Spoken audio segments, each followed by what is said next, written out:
बंदगी शाही बंदगी सर यूनियावास में सत्संग कार्यक्रम आयोजित किया गया है। कबीर मूल ज्ञान का प्रचार, नितिन साहब का सत्संग, श्रोतागण सत्संग सुनने के लिए बैठे हैं। क्योंकि ये समझना भी बड़े भागों वाला काम है कि एक एक बात को कोई समझ जाए, नहीं समझ पाता, क्योंकि अज्ञान की इतनी मोटी परत चढ़ चुकी है, उसको उतारना आसान नहीं है। आप एक महीना भी अगर कोई बर्तन में खाना बनाते हो और उसको धो मत, तो ऐसा काला हो जाता है कि तुम एक दिन लगे रहो तो ना साफ हो।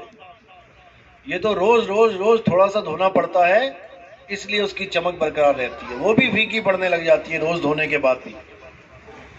तो ये ज्ञान ऐसा है कि अज्ञान का खात्मा कर देता है, लेकिन तब करता है जब सच में आप खात्मा करवाना चाहो, आप समझना चाहो। बारिश जब होती है तो पानी पूरे शहर में बस बरसता है, लेकिन भर वही पाता है जो घड़े का मुंह बारिश की तरफ करता है। अगर 1000 घड़े बरसात में रखे हो लेकिन मुंह नीचे है, तो एक भी बूंद उस घड़े में जाने वाली नहीं है। इसी प्रकार आपको अपना मुख गुरु की तरफ करना पड़ेगा, गुरुवाणी की तरफ करना पड़ेगा, तब तो आप गुरुमुख कहला पाओगे। अगर आपने वो मुख गुरुवाणी की तरफ नहीं किया तो आप गुरुमुख नहीं हो पाओगे, आप मनमुख ही रहोगे। तो गुरुमुख और मनमुख में यही भेद है कि गुरुमुख वाणी के द्वारा सार का असार का निर्णय कर लेता है और मनमुख मन के कहे चलता है, मन की बातों पे विश्वास करता है, मन की मर्जी करता है। लेकिन साहिब ने इतनी वाणियां कथी हैं हमें समझाने के लिए। हमने आज उन्हीं वाणियों का निवेड़ा करना है कि कबीर साहब आखिर कहना क्या चाहते थे, इस दुनिया में आए क्यों। क्या उनके आने से पहले कोई भगवान का नाम नहीं जानता था? क्या इन संतों महात्माओं से पहले राम का नाम था ही नहीं क्या दुनिया में? जो आज आके वो भी राम का ही नाम दे रहे हैं। कौन नहीं जानता था श्री कृष्ण का नाम? कौन नहीं जानता अल्लाह का नाम? सारे जानते थे। फिर भी संतों को आना पड़ा। क्यों आना पड़ा? राम राम जपवाने आना पड़ा? नहीं, वो यहां राम राम जपवाने नहीं आए थे, वो यहां राम के बारे में बताने आए थे कि वो राम कौन है जिसको पाके तुम्हारा जन्म सफल होगा। राम राम तो सारे ही जपते रहे आज तक। तो इसीलिए साहिब ने निवेड़ा किया है कि 52 अक्षरों के द्वारा पैदा होने वाला जो नाम है रा और मां, ये इंसानों की देन है, ये इंसानों ने बनाया है ये अक्षर। सबसे पहले जब आदि मानव के रूप में इंसान आया इस दुनिया में, तो उसके पास ना तो कपड़े थे, ना कोई रसोई, ना मकान, ना दुकान, ना कोई नौकरी, कुछ भी नहीं। उसके पास भाषा भी नहीं थी, उसके पास कोई अक्षर भी नहीं थे, उसके पास कोई किताबें ग्रंथ पोथियां नहीं थी। वो जानवरों की तरह बातें करता था, जैसे दो कुत्ते आपस में बात करते हैं, दो चिड़िया आपस में बात करती है। ऐसे ही इशारों की भाषा में, आवाजों की भाषाओं में तरह तरह की आवाजें निकाल के वो एक दूसरे को संकेत देते थे। लेकिन धीरे धीरे बुद्धि विकसित हुई, उन्होंने उन्हीं आवाजों को एक लिख के लिपिबद्ध कर दिया कि मैं आ बोलूंगा तो ये आ ऐसे लिखा जाएगा, मैं पा बोलूंगा तो पा ऐसे लिखेंगे, का बोलूंगा तो का ऐसे लिखेंगे। फिर उन्हीं अक्षरों को, उन्हीं ध्वनियों को जोड़ जोड़ के शब्द बना दिए गए। जैसे का और ला, कल में मां जोड़ दिया, क ल म हो गया, आवाज वही है क ल म। मां हटा दो तो क ल, लेकिन उसका मतलब बदल जाता है। कल का मतलब बदल गया, कलम का मतलब बदल गया। अब क ल म को ही ला पीछे कर दिया, मां आगे कर दिया, क म ला। आवाज वही निकली लेकिन मतलब ही बदल गया। राम मारा, दोनों का मतलब ही बदल गया, जबकि आवाज तो एक ही है। तो ये बुद्धि विवेक उस आदमी के उन इंसानों के जब आया, तब उन्होंने भाषाओं का विस्तार कर दिया और सारे संसार में जो कुछ भी दिखता रहा उनको, उसको वो लिपिबद्ध करते रहे कि ये दिखेगा तो ये लिखेंगे, वो दिखा तो ये लिखेंगे। उसकी फोटो खींची, उसका नाम लिया। फोटो खींची मतलब बता दिया लोगों को, पत्थर उठा के दिखा दिया, बेटा इसको पत्थर कहते हैं। उस वक्त कैमरे तो थे नहीं, फोटो तो खींच नहीं सकते। लेकिन आज वही बच्चे जिनको आप भेजते हो स्कूल में, उनको वही आदि मानवों वाली पढ़ाई करवाई जाती है। आज भी उनको कबूतर बोल के कबूतर का चित्र दिखा दिया जाता है ताकि मतभेद ना रहे। मैं का से कबूतर बोलूं और वो का से कौवा बोले और उसको कबूतर समझे, इसलिए नहीं। कबूतर लिखा है तो कबूतर का ही चित्र बना है, कौवा लिखा है तो कौवे का ही चित्र बना है, ताकि हमें समझ में आ जाए कि किस वस्तु का नाम ये 52 अक्षरों के द्वारा हम उच्चारित कर रहे हैं, ताकि सब एक मत हो जाएं। लेकिन हमारा एक मत हमारी भाषा तक ही सीमित रह जाता है। हिंदी भाषा में जितने भी नाम आप बोल रहे हो, चाहे आप हिंदी भाषा को पढ़ पढ़ के पीएचडी कर लो, डॉक्टर बन जाओ, साइंटिस्ट बन जाओ, लेकिन चीन में जाके तुम बच्चों वाली एबीसीडी नहीं पढ़ पाओगे, बड़े ज्ञानी बने हो तो। चीनी भाषा की एबीसीडी नहीं पढ़ पाओगे तुम लोग, चाहे यहां पर तुम पीएचडी कहला रहे हो, क्योंकि भाषा का ज्ञान अलग तो सारा खेल ही खत्म। चीन में जाके आप पानी भी नहीं मांग पाओगे किसी से, क्या बोलते हैं वहां पे, लेकिन इशारा सारी दुनिया में चलेगा। जहां मर्जी चले जाना, कहीं भी चले जाना, इशारा हर जगह काम करता है। तो इन्हीं 52 अक्षरों के द्वारा सारे संसार में जितनी भी रचनाएं दिखाई दी, उसका एक नाम रख दिया। आसमान का नाम आसमान रख दिया, हवा का नाम हवा रख दिया, अग्नि का नाम अग्नि रख दिया। ये सब तो ठीक था, क्योंकि दुनियादारी करनी है, इसलिए। गलती यहां कर दी कि हमने परमात्मा के भी नाम रख दिए। जब परमात्मा के नाम रख दिए बिना देखे, अब दिक्कत आ गई, क्योंकि हर चीज जो दिख रही है उसका नाम लिख के आप साबित कर सकते हो कि मैंने इसका नाम रखा है। लेकिन परमात्मा दिखाई ना दिया किसी को, लेकिन नाम रख दिया उसका। इसी प्रकार मुसलमानों ने अल्लाह दिखाई नहीं दिया, उसका नाम रख दिया अल्लाह, रब। ऐसे ही ईसाइयों ने जो चीज नहीं दिखाई दी उसका नाम रख दिया। ऐसे ही सिखों ने वाहेगुरु नाम रख दिया। अब वो चीज नहीं पता है, इसलिए सारे झगड़ा कर रहे हैं। नहीं मेरा राम बड़ा, नहीं मेरा अल्लाह बड़ा, नहीं मेरा वाहेगुरु बड़ा, नहीं मेरा गॉड बड़ा। अगर वो चीज पता लग जाए क्या है, तो सारे झगड़े शांत हो जाए। जैसे कोई बोले पानी बड़ा, कोई कहे जल बड़ा, कोई कहे नीर बड़ा, कोई कहे तोए बड़ा, तो झगड़ा शांत कैसे होगा? उनको कहो भैया अपना अपना सामान आगे लाके रख दो सामने। अब क्या लेके आएंगे वो? एक ही चीज लेके आके सब रख देंगे।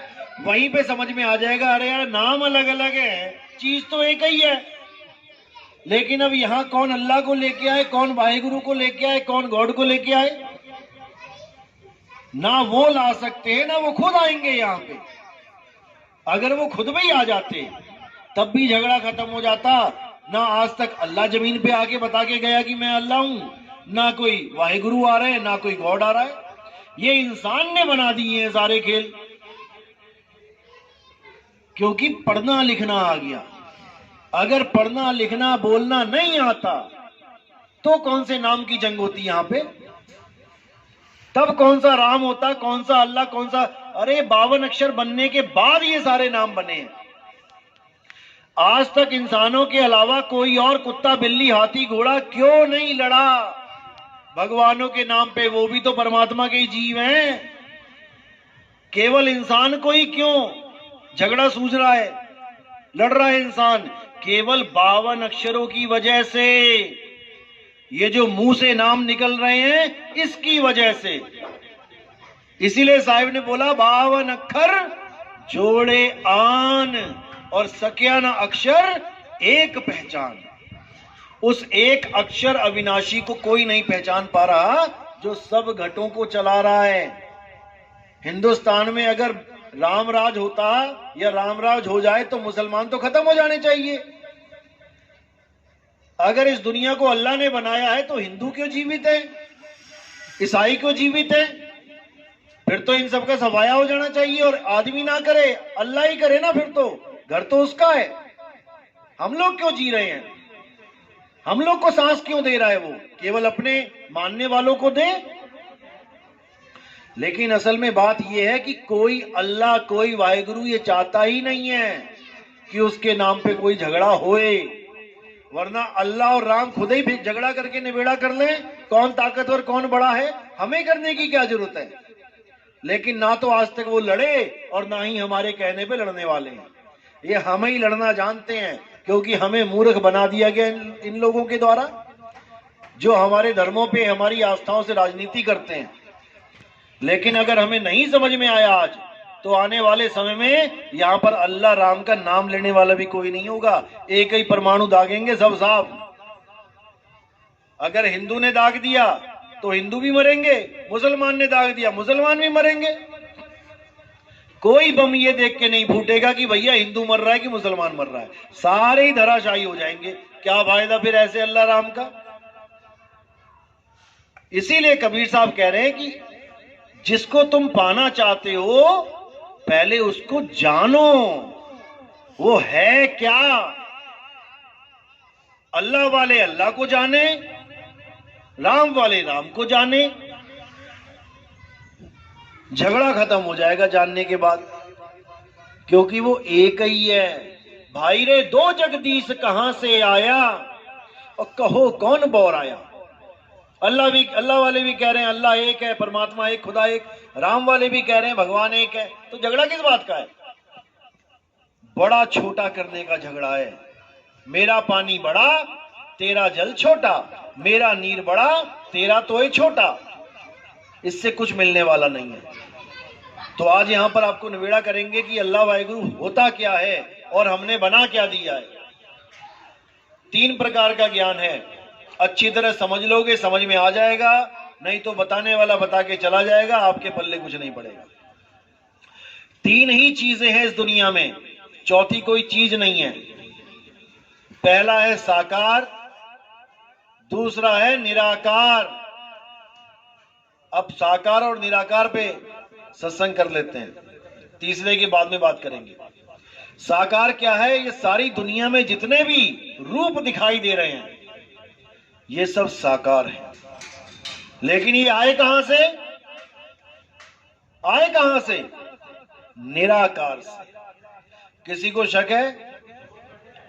कोई भी ग्रंथ पढ़ लो आप, शिव के भगत हो, शिव महापुराण पढ़ लो, उसमें साफ लिखा है, सृष्टि रचना पढ़ो, कि शिवजी ही निराकार रूप से साकार रूप धारण करते हैं।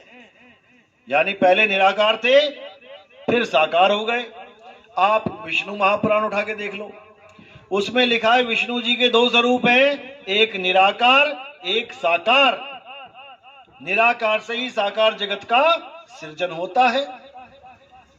अब देवी भागवत उठा लो, वहां पर भी लिखा है कि सृष्टि बनने से पहले मां दुर्गा ना स्त्री हैं, ना पुरुष हैं, ना नपुंसक हैं, वही निराकार हैं, और निराकार से ही साकार की उत्पत्ति होती है। बिल्कुल स्पष्ट हो गया, साकार ही निराकार है, इन दोनों में कोई भेद नहीं है। अगर कोई ये सोचता है कि साकार और निराकार अलग अलग वस्तु हैं तो उसको अभी ज्ञान ही नहीं है। बर्फ और पानी, इनमें कोई भेद नहीं है। पानी के रूप में निराकार है, सब जगह विराजमान है। जैसे आपने एक पतीले में पानी डाला तो ऐसा कोई कोना नहीं बचेगा जहां पानी नहीं लग रहा है। 1 लीटर पानी डाल दिया, अब आपने उसी 1 लीटर पानी को ग्लास में जमा दिया और उसी पतीले में डाला, तो क्या चारे कोने भर जाएंगे उससे? नहीं भरेंगे, वो एक ही जगह खड़ा रहेगा बर्फ रूप में। वो हो गया साकार, और पानी के रूप में वो हो गया निराकार। लेकिन है एक ही चीज। तो क्या कबीर साहब इसकी महिमा गा रहे हैं, साकार और निराकार की? कबीर साहब तो लानत दे रहे हैं उन लोगों पे। कहते मैं देखूं तुझको और तू देखे कहीं और, लानत ऐसे चित पर एक चित 2 ठौर। कहते लानत है ऐसे चित्त पर। चित्त यानी आप सबके पास चित्त है, आधों का चित्त लग गया साकार में, आधों का चित्त लग गया निराकार में। और साहिब कह रहे लानत है ऐसे चित्त पर जो कभी साकार में और कभी निराकार में ही उलझा रहता है, जबकि दोनों एक ही हैं। आपने कई सत्संगों में देखा होगा, महात्माओं के भगत लोग जाते हैं और एक दूसरे के पैर छूते हैं। आपने छुए? किस किस ने छुए हैं? हाथ खड़े करो। किसी ने नहीं छुए, आप लोग ने छुए हैं। अब देखो, अब किसके पैर छू रहे हैं जाके? अब वो चाहे अंडा खा के आया, चाहे मीट खा के आया, चाहे गोली मार के आया, किसी को सत्संग में खड़ा हुआ और आपने जाके पैर छू लिए। आपने पूछा पैर छूने से पहले कि भैया क्या कर्म करके आया तू? उठ के सबके पैर छू लिए, भगवान बना दिया सबको, और क्या बोल दिया? तू ही निरंकार। अब देखो, साकार को ही बोल दिया तू ही निरंकार। समझो इस बात को, साकार के पैर छू के उसको कह दिया तू ही निरंकार, तो तब भी नहीं समझ पाए कि साकार निराकार एक को ही है, एक को ही है। कान ऐसे पकड़ाए थे तो किसी ने कह दिया अरे बेवकूफ तूने कान पकड़ लिए, तो क्या करूं? ऐसे पकड़।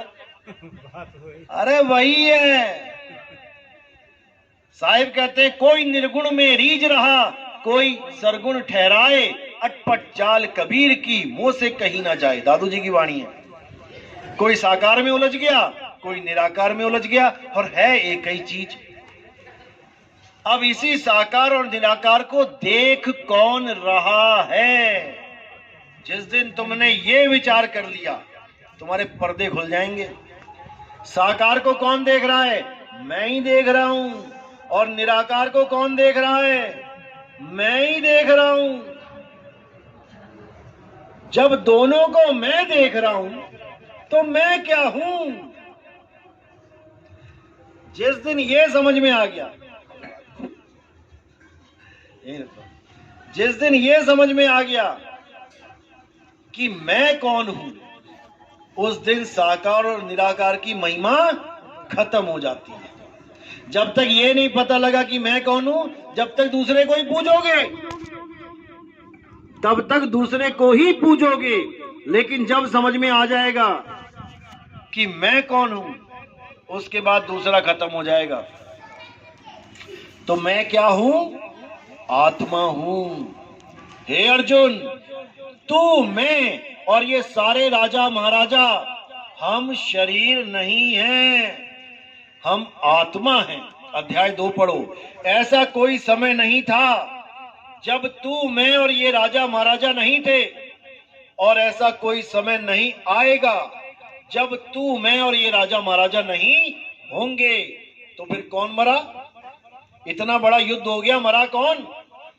जब कोई समय ही नहीं था जब हम तुम नहीं थे, और ऐसा कोई समय नहीं आएगा जब हम तुम नहीं रहेंगे, तो मरा कौन? कोई नहीं मरा, केवल शरीर खत्म हुए हैं।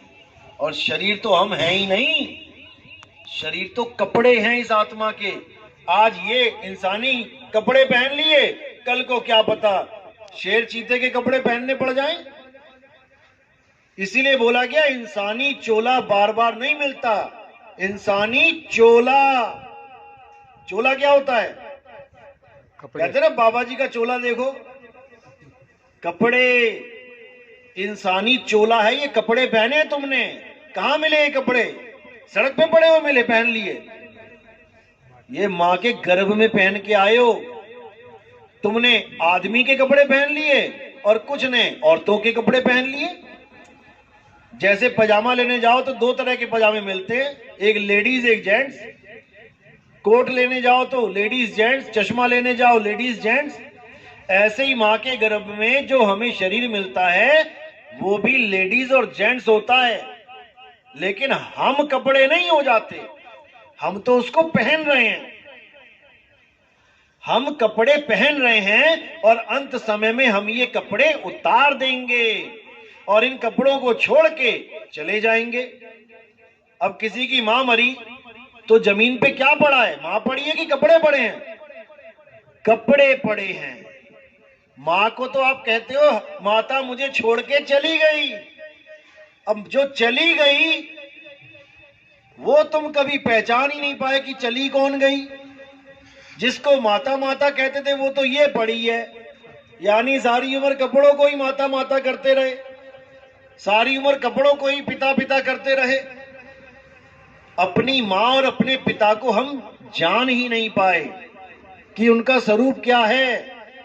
इस चमड़े को, इस मिट्टी को ही माता और पिता मान के बैठ गए, जबकि ना तुम मिट्टी हो और ना तुम्हारे मां बाप मिट्टी हैं। ना तुम आदमी हो ना औरत हो, ये कपड़े हैं, आपने धारण किए हैं कुछ समय के लिए। आप एक आत्मा हो जिसका कभी नाश नहीं होता। तो जब तुम कपड़े नहीं हो, तुम आदमी औरत नहीं हो, तो भगवान राम क्या हैं? कपड़े हैं? नहीं है।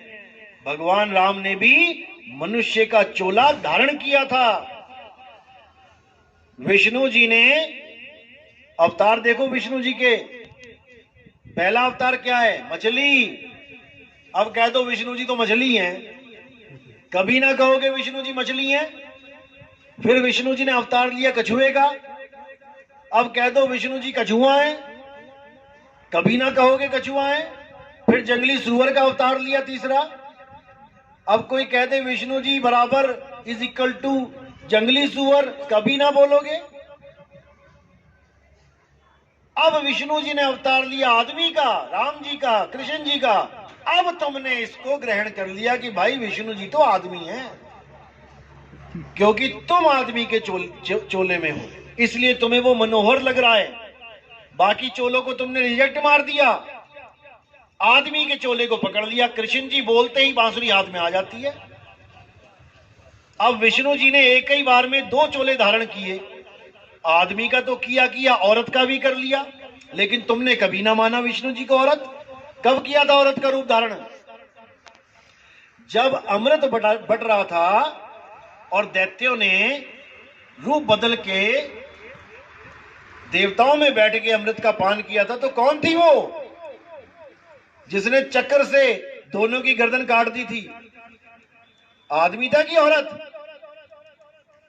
औरत रूप में थी। तो कह दो विष्णु जी औरत है, नहीं कहोगे। जब भस्मासुर को मारा, शंकर जी को भस्मासुर ने दौड़ा लिया, क्योंकि ऐसा आशीर्वाद दे दिया कि अब उस आशीर्वाद के सामने खुद भी झुकना पड़ गया। अब वो शंकर जी को भगा रहे हैं। अब शंकर जी ने किसको याद किया? विष्णु जी को, कि बचाओ प्रभु कहां फंस गए। अब विष्णु जी अगर अपने असली रूप में आ जाते तो जैसे शंकर जी भाग रहे थे वैसे विष्णु जी को भी भागना पड़ता, क्योंकि वरदान ही ऐसा था। सिर पे हाथ रखा और भस्म। तब विष्णु जी ने क्या किया? मोहिनी रूप लिया, एक लेडीज का रूप लिया और आके डांस करने लगे उसके सामने और उसको भी नचाने लगे। अब जैसे जैसे वो डांस करे वैसे वैसे वो राक्षस डांस करे, भस्मासुर। डांस करते करते क्या दिमाग लगाया? अपना हाथ अपने सिर पे रख लिया, उधर उसने भी अपना हाथ अपने सिर पे रख लिया, भस्म हो गया। अब कोई कहे कि विष्णु जी तो औरत ही है, असली रूप तो औरत का है, जो शेषनाग पे है वो तो नकली रूप है, तो हजम नहीं होगा। कहने का मतलब ये है विष्णु जी का ना तो आदमी का रूप है, ना औरत का रूप है, ना मछली का, ना कछुए का, ना जंगली सुअर का। विष्णु जी का असली रूप है आत्मा का।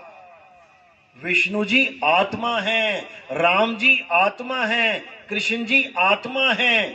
शरीर तो उन्होंने केवल लीला करने के लिए धारण किया है, जैसे आप लोग आत्मा हैं। शरीर तो केवल ये दुनियादारी करने के लिए धारण किया है। आप नहीं मिट्टी हो गए, आप नहीं आदमी और औरत हो गए। यही गीता में समझाया गया। हे अर्जुन, जो अपने आप को शरीर मानते हैं और जो मुझे भी शरीर करके जानते हैं, असल में वो मुझे जानते ही नहीं। मेरी पूजा, मेरी भक्ति केवल वो लोग कर पाते हैं जो मुझे तत्व रूप में जानते हैं कि मैं हूं क्या, क्योंकि उन्होंने महिमा किसकी गाई है गीता में? जिसको शस्त्र काट नहीं सकता, अग्नि जला नहीं सकती, वायु सुखा नहीं सकती, जल भिगो नहीं सकता। कौन है वो? आत्मदेव है, अजन्मा है। लेकिन हम किसकी पूजा करने में लग गए? जिसके पैर में तीर लग गया था। किसके लगा था? कृष्ण जी के। कृष्ण जी के। तो जब वो कह रहे हैं कि जिसको शस्त्र काट नहीं सकता, अग्नि जला नहीं सकती, तो हमें कब कहा उन्होंने कि जिसके पैर में तीर लग जाए उसकी पूजा करो? उन्होंने कहा जहां तीर भी ना लग पाए उसको जानो अर्जुन। इसीलिए हम इतने युगों से धक्के खाते हुए आज कलयुग में बैठे हैं। अगर हम विष्णु जी की कही बात सतयुग में समझ जाते तो हम कभी त्रेता में आते ही ना, हमें वही मुक्ति मिल जाती। अगर त्रेता में कही बात राम जी की हम समझ जाते तो हम कभी द्वापर में ना आते, और द्वापर में कही बात कृष्ण जी की हम द्वापर में समझ जाते तो हम कभी कलयुग में ना आते। और अगर अब कलयुग में भी नितिन दास की बात तुम्हें समझ में नहीं आ रही है तो दोबारा तैयारी कर लो आने की। बस यही है फॉर्मूला। समझ जाओगे तो निकल जाओगे, नहीं समझोगे तो फिर वापस आ जाओगे।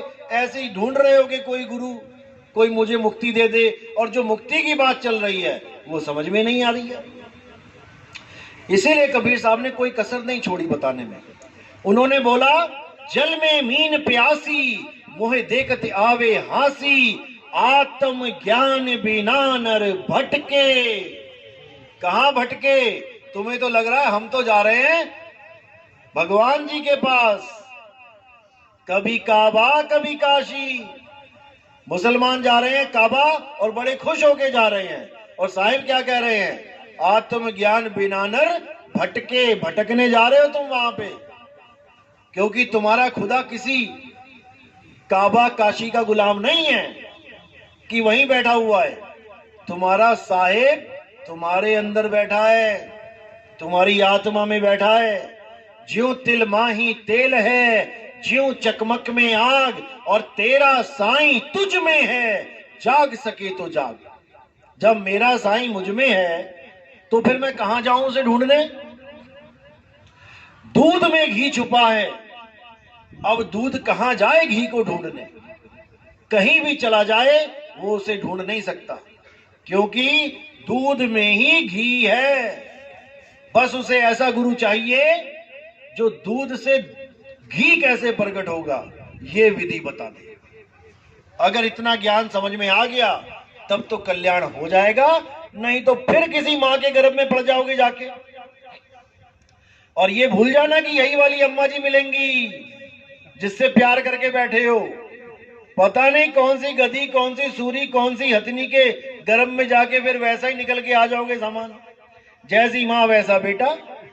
आज तो इंसानी चोले में, यानी इंसान रूपी मां के गर्भ में पड़ गए तो मिल गया चोला, नहीं तो कुतिया के गर्भ में पड़ जाते तो कुत्ता बन के निकल आते। आज कोई कहे कि वो कुतिया लेटी है, जा इसका दूध पी, जाके पिएगा कोई? कोई ना पिएगा।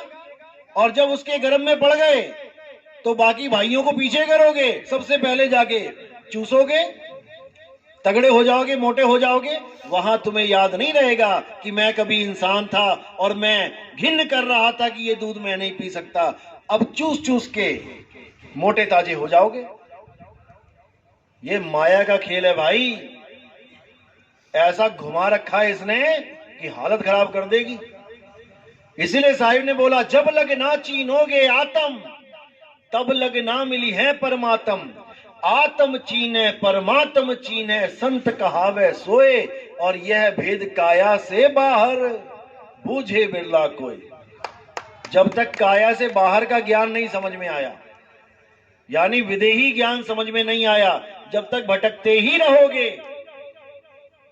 तो इसीलिए साहिब ने बोला जब लग ध्यान विदेह न पावे, तब लग जीव भव भटका खावे। उस विदेही ज्ञान को समझ लो, उस आत्म राम को समझ लो।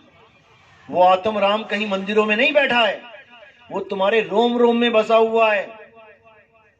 भजन भी गाते हो, मेरे रोम रोम में बसने वाले राम, मैं तुमसे क्या मांगू? और रोम रोम की जगह ढूंढने कहां जाते हो? मंदिर में। अब कहते हो मैं तुमसे क्या मांगू, और इतनी लंबी लिस्ट लेके जाते हो वहां पे। सब उल्टा चल रहा है काम। कुछ मांगने की जरूरत नहीं है भाई, बिना मांगे सब कुछ मिलेगा। लेकिन तुम्हें भगवान को केवल एटीएम बना के शो कर दिया गया है कि मंदिर जाना है तो ऐसे मंदिर में जाओ जहां तुम्हारी इच्छा पूर्ति हो जाए। उसका नाम भी यही रख दिया, इच्छा पूर्ति मंदिर। मतलब घर बैठ के अगर तुम मांगोगे तो उसने कानों में उंगलियां दे रखी हैं, और वहां जाके मांगोगे तो वो सुन लेगा। कमाल कर दी। इसी भ्रम में सारा जग भूल रहा है। हमारा साहिब हम में है। कस्तूरी कुंडल बसे, मरग ढूंढे बनमाही, और ऐसे रमता राम है, ये दुनिया जाने नाही। ये दुनिया नहीं समझ सकती उसको, क्योंकि जितने भी लोग हैं उन्होंने भगवान को एक बिजनेसमैन समझ लिया है। भगवान जी मुझे ये दे देना, मैं तुम्हें वो दे दूंगा। यही बिजनेस चल रहा है। अगर किसी ने मन्नत मांगी, भगवान जी मेरे घर में बेटा हो जाए, मैं पूरे गांव को खाना खिलाऊंगा, बेटा नहीं हुआ ना, खाना भी नहीं खिलाएगा। इतना स्वार्थी है ये। कहेगा पहले मेरे बेटा होना चाहिए तब खिलाऊंगा खाना। इतना स्वार्थी है। तो ऐसे लोगों को क्या परमात्मा मिलेगा? भूल जाओ। तो इसी को बार बार संतों ने समझाया, कोई कमी नहीं छोड़ी, लेकिन ये मूर्ख जीव समझ नहीं पाया। तो अब समझना है, अब इस मूर्खता को छोड़ना है। आत्म में राम, राम में आत्म, चीनस गुरुमुख विचारे। गुरबाणी यही समझा रही है, लेकिन हमें नहीं समझ में आ रहा। हम अपने आप को छोड़ के हर चीज को पकड़ने में लगे हैं। आत्मा को छोड़ के हर चीज माया है। यही अर्जुन को समझाया गया कि हे अर्जुन, आत्मा अजन्मा है, आत्मा नित्य है, आत्मा शाश्वत है, आत्मा पुरातन सनातन है। जो आत्मा के पुजारी हैं असल में वही सनातनी हैं। सनातनी यानी जिसका कोई आदि और अंत ना हो। कहते हैं ना, हिंदू धर्म का कोई आदि और अंत नहीं है, सनातन धर्म का आदि और अंत नहीं है। वो तब नहीं है जब तुम आत्मज्ञानी हो जाओ। अगर तुम राम जी के पुजारी हो तो सत्युग त्रेता, त्रेता से पहले दिखाओ राम जी कहां है। आदि और अंत में आता है त्रेता क्या? अगर तुम विष्णु जी के पुजारी हो तो सतयुग, तुम कृष्ण जी के पुजारी हो तो द्वापर युग, तुम किसी और गुरु के पुजारी हो जिसको तुमने भगवान मान लिया तो ये तो कलियुग। इसीलिए 10वीं पातशाही को पूछा गया तुम्हारा गुरु कौन है? उन्होंने क्या बोला? आदि अंत एको अवतारा, सोई गुरु समझो हमारा। उन्होंने 9वीं पातशाही का नाम नहीं लिया कि ये गुरुजी मेरे गुरुजी हैं। उन्होंने कहा वो मेरा गुरु है जो आदि अंत तक एक ही अवतार में रहता है। और वो क्या, कौन है?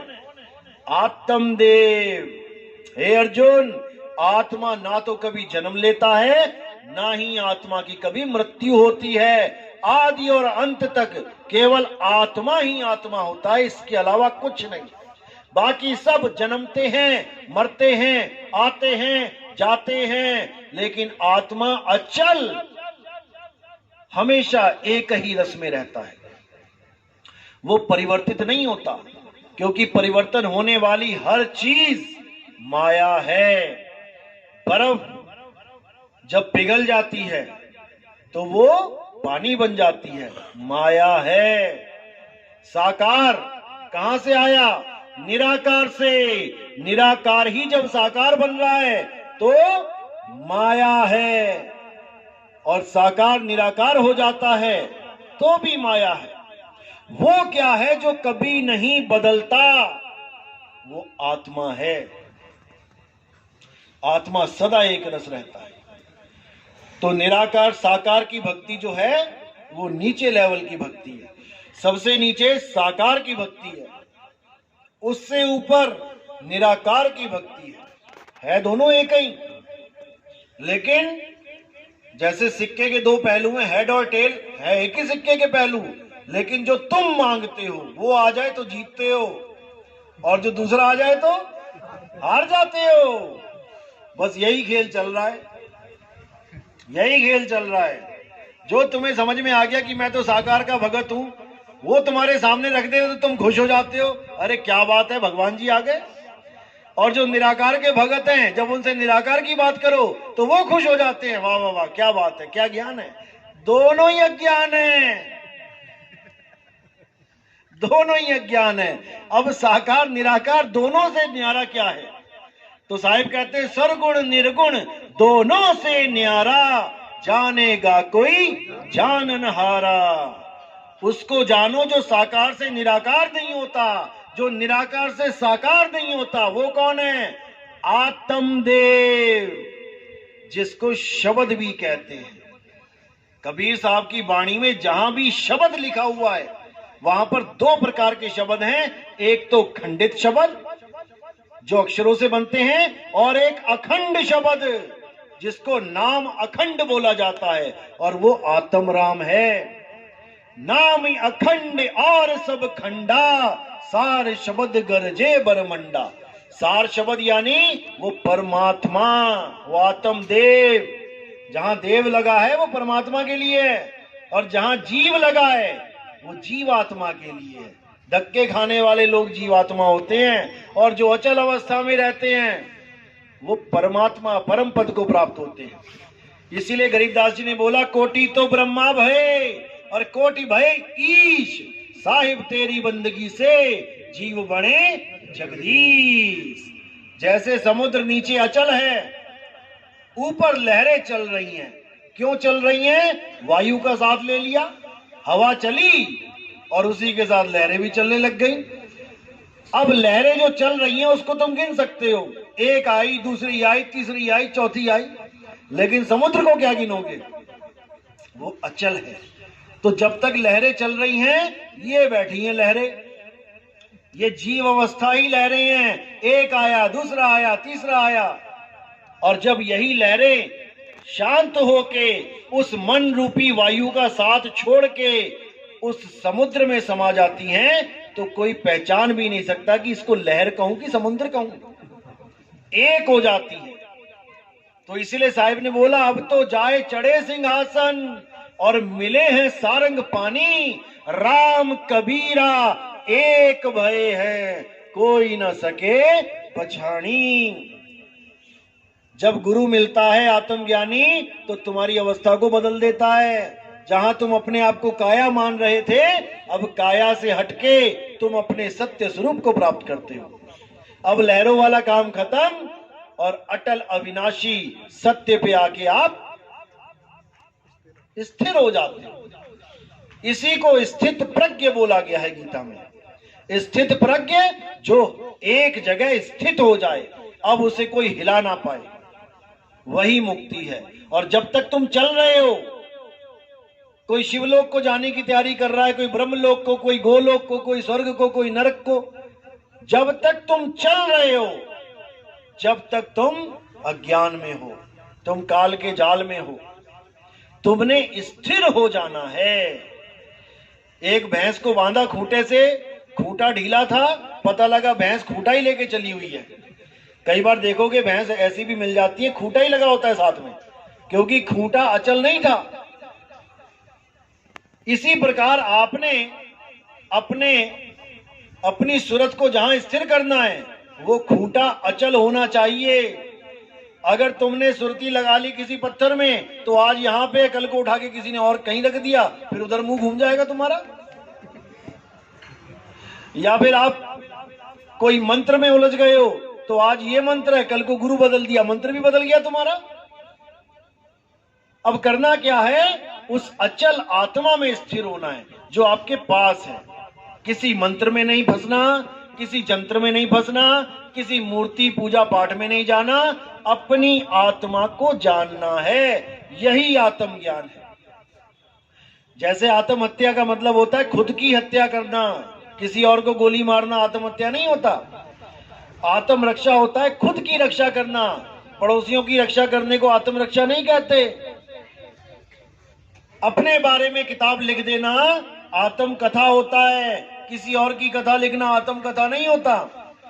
अपने ऊपर निर्भर हो जाना आत्म निर्भर हो जाता है, किसी और पे निर्भर रहना आत्म निर्भर नहीं कहलाता। इसी तरह आत्म ज्ञान किसी और का ज्ञान लेना नहीं होता कि दोनों हाथ कर दिए सामने, निराकार दिखा दिया, अरे वो दिख रहा है, जो दिख रहा है वो तुमसे भिन्न है, वो आत्मज्ञान नहीं है। आत्मज्ञान का मतलब है जो उसको देख रहा है उसके बारे में जानो। देख कौन रहा है? आत्म देख रहा है, तुम स्वयं देख रहे हो। किसी और को पूजना, किसी और की पूजा करना, किसी और में आस्था लगा लेना, यह आत्मज्ञान नहीं है। खुद को जानना है। खुद को कैसे जानेंगे? हे अर्जुन, अध्याय 4 34वां श्लोक। हे अर्जुन, इस दुनिया में 2 प्रकार के तत्व हैं, एक असत और एक सत्य। असत तो ये सारे शरीर हैं, क्योंकि ये बदल जाते हैं। जब आप पैदा हुए इस दुनिया में, शरीर पैदा हुआ तो 6 इंच के थे, 8 इंच के थे, धीरे धीरे धीरे देखो कितने बड़े हो गए। यानी ये माया है, बदल रही है। तुम्हें तो ये भी नहीं पता मेरी शक्ल है कैसी, बचपन वाली थी मेरी शक्ल, या 10 साल वाली थी, या आज 20 25 30 40 साल वाली है, या फिर 80 साल में बूढ़े से लटकने वाले चेहरे वाली मेरी असली शक्ल है। तुम्हें तो ये भी नहीं पता, तुम सारी शक्लों को अपनी शक्ल मान बैठे हो। सारी फोटो ले लो अपनी, जितनी भी आज तक खिंचवाई हैं, इसमें से बता दो तुम्हारी शक्ल कौन सी है। सारी शक्ल मान के बैठे हो अपनी। इसीलिए हे अर्जुन, आत्मा सत्य है, आत्मा कभी नहीं बदलती। अगर तुम सत्य को प्राप्त करना चाहते हो तो ऐसे गुरु की शरण में जाओ जिसने आत्मा को जान लिया है, वही तुम्हें तुम्हारी आत्मा का ज्ञान देगा, जिसको एक बार प्राप्त करने के बाद तुम्हें कोई भरमा नहीं सकता, तुम्हें कोई विचलित नहीं कर सकता। तुम कभी नहीं समझ पाओगे अपने आप को मिट्टी, क्योंकि तुम खुद को जान जाओगे।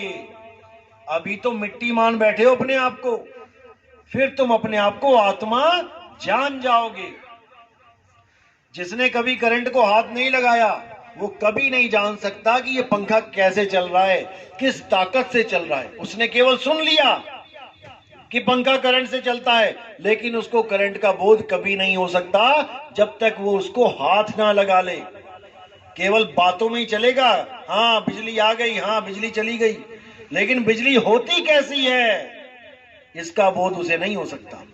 इसी प्रकार आत्मा, आत्मा तो सारे कर रहे हैं, जो गीता भागवत का पाठ करने आ रहे हैं 7-7 दिन, आत्मा आत्मा तो वो भी चिल्ला रहे हैं, लेकिन देखना फिर क्या करवाते हैं।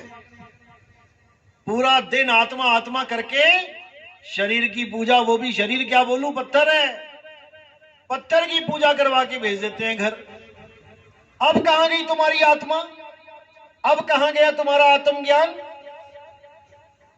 किसी को नहीं समझ में आ रहा कि हमारे साथ करवाया, हमें क्या बताया जा रहा है, कैसे हमें घुमा दिया जा रहा है। इसीलिए कबीर साहब को बोलना पड़ा, कबीर आत्म ज्ञान का पड़ा नगर में शोर, और पूछो कैसी आत्मा, देखते दांत निपोर। उनको पूछो आत्मा होती कैसी है? क्या आत्मा के 2 हाथ होते हैं, 2 पैर होते हैं, या आत्मा कोई ज्योति प्रकाश होती है? आधी दुनिया इसको, ज्योत को आत्मा मान के बैठी है। मैंने ज्योत दिखा देख ली, मैंने प्रकाश देख लिया, मेरा कल्याण हो गया। अरे वो दृश्य है, ज्योत एक दृश्य है जो तुमने देख लिया। ज्योत को देखा किसने, उसका स्वरूप क्या है? जब तक इसको नहीं जाना, जब तक आत्मज्ञान नहीं हो सकता। अब ज्योत क्या है? गुरबाणी में क्या बोला? अरे मन तू ज्योत स्वरूप है, अपना मूल पहचान। ये तुम्हारा मन है जिसको तुमने आत्मा मान लिया, परमात्मा मान लिया ज्योत को। यही ज्योत सारी संसार की रचना करके 184 बना के बैठी है।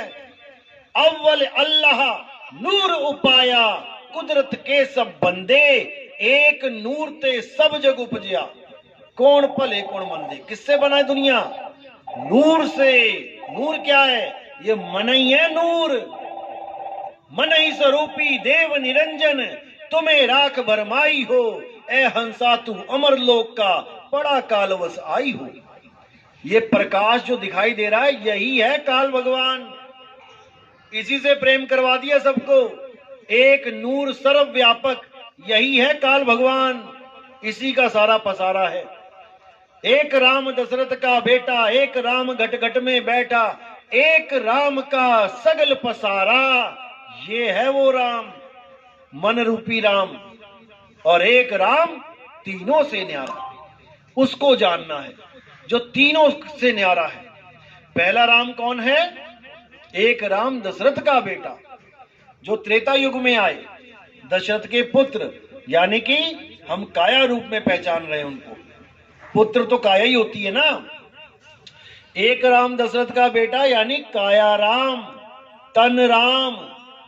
एक राम घट घट में बैठा, उस काया राम के अंदर कौन बैठा है जो चला रहा है काया को? जीव राम। तुम्हारी काया खुद नहीं चल रही। अगर खुद चलती होती तो क्यों लेट जाती है अंत में? कौन छोड़ के चला गया इस काया को? जीव। ये दूसरा राम जीव राम है जो इस काया को चला रहा है।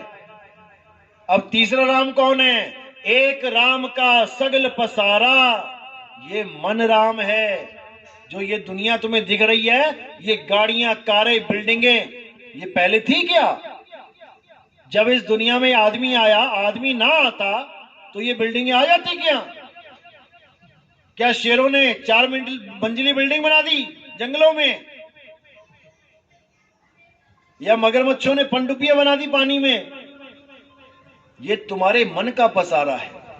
जितना भी तुम्हें दिख रहा है प्रकृति के अलावा, ये बिल्डिंगें, ये कारें, ये दुनियादारी जितनी, ये तुम्हारे मन का पसारा है।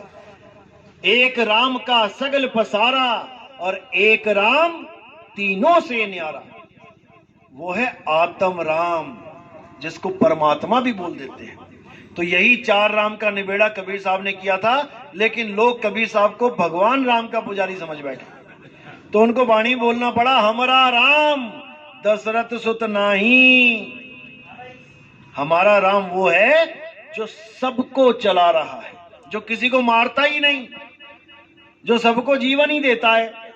ये जितने शरीर हैं इनको जीवन वही दे रहा है, लेकिन समझ में नहीं आ रहा।